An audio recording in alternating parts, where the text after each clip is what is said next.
Good morning children. हम पढ़ रहे हैं समास। समास यानी कि शब्दों को संक्षिप्त करने की प्रक्रिया, संक्षिप्तीकरण की प्रक्रिया ही समास कहलाती है। समास में हम क्या करते हैं, विभिन्न शब्दों को जोड़कर उनको संक्षिप्त कर देते हैं। जैसे हम संधि में वर्णों को जोड़ते हैं तो संधि होती है। शब्दों को जोड़ने का, संक्षिप्त करने का जो रूप होता है वो समास कहलाता है।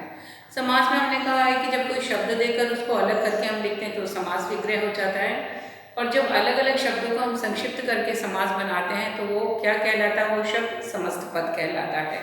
तो ये चीज़ हमने आपको समझा दी। हमने आपको बताया कि विभिन्न प्रकार के समास होते हैं। तो यहाँ पर हम कुछ उदाहरण हमने लिख रखे हैं। उन उदाहरणों को हम समास विग्रह करेंगे और उनके भेद को जानेंगे, ताकि आपको और भी समझ में आ सके कि भाई समास कौन सा होता है और उसको कैसे पहचानते हैं। तो चलिए बढ़ते हैं यहाँ अभ्यास की तरफ। यहाँ हमने पहला शब्द लिखा है रेखांकित। तो रेखांकित के अगर हिस्से करेंगे तो हमें पता चलेगा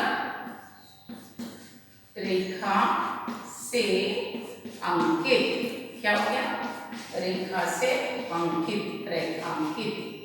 अब दूसरा है घुड़सवार। घुड़ यानी घोड़ा, सवार यानी उस पर चढ़ने वाला। तो घुड़सवार, तो हम लिख सकते हैं घोड़े पर सवार। इसको अलग अलग करना होगा तो कैसे करेंगे? घोड़े पर सवार। ये हमारे दो शब्द हो गए। तीसरा है नील गगन। तो गगन कैसा है? नीला। तो इसका अगर हमें समास विग्रह करना होगा, किस प्रकार करेंगे? नीला गगन, नील गगन। ठीक है। अब अगर दिया है नवरात्र, तो नौ से यानी नौ, रात यानी रात, रातों का समूह। तो हम नौ रातों को कैसे लिख सकते हैं? नौ रातों का समूह। तो यहाँ पर आप लिख लीजिए नौ रातों का समूह। ठीक है।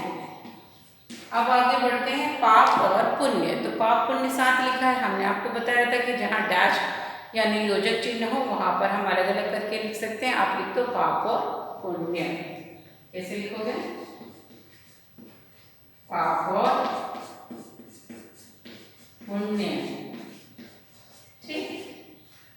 अब अंतिम शब्द है यथाशक्ति। तो हमने आपको पहले बताया था, जैसे प्रतिदिन, यथाविधि, यथानुसार, यथाशक्ति। तो यथा का मतलब होता है अनुसार, शक्ति यानी शक्ति यानी ताकत। तो यथाशक्ति यानी ताकत के अनुसार, शक्ति के अनुसार।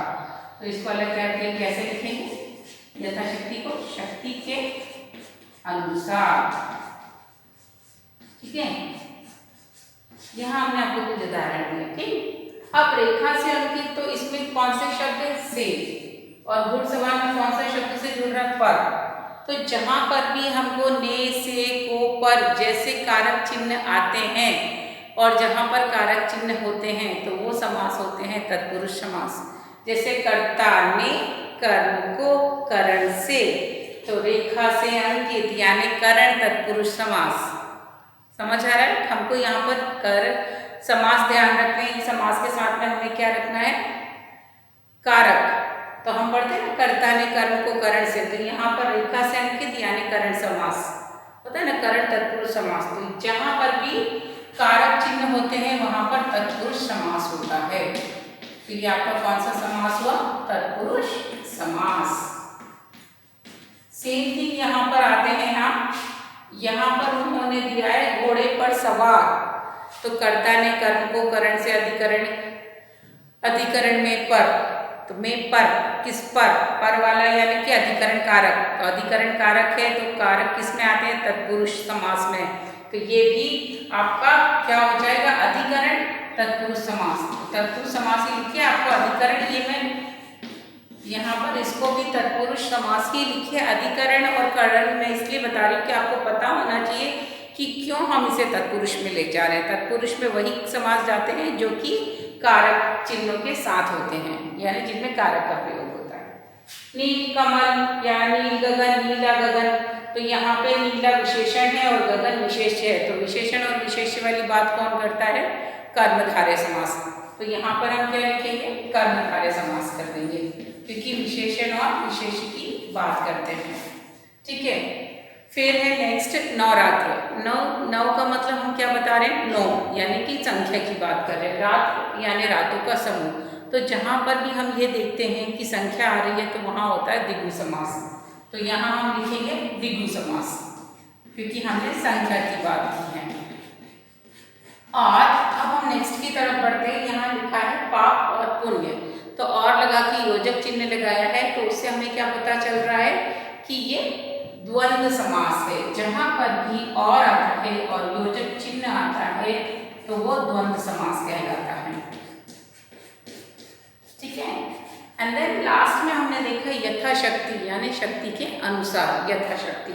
तो यथाशक्ति ये हो गया अव्ययी, जिसमें कि ये जहाँ पर एक पद क्या हो, अव्यय हो, तो ये हुआ आपका अव्ययी समास। अव्ययी समास। तो इस प्रकार से हम देख सकते हैं कि जहाँ पर कारक चिन्ह होते हैं वहाँ तत्पुरुष समास होता है, जहाँ विशेषण और विशेष्य की बात होती है वहाँ कर्मधारय समास होता है, जहाँ संख्या का बोध हो वहाँ द्विगु समास होता है, जहाँ और योजक चिन्ह की बात हो द्वंद्व समास होता है, और जहाँ अव्ययी भाव हो, यहाँ अव्यय हो, वहाँ अव्ययी समास होता है।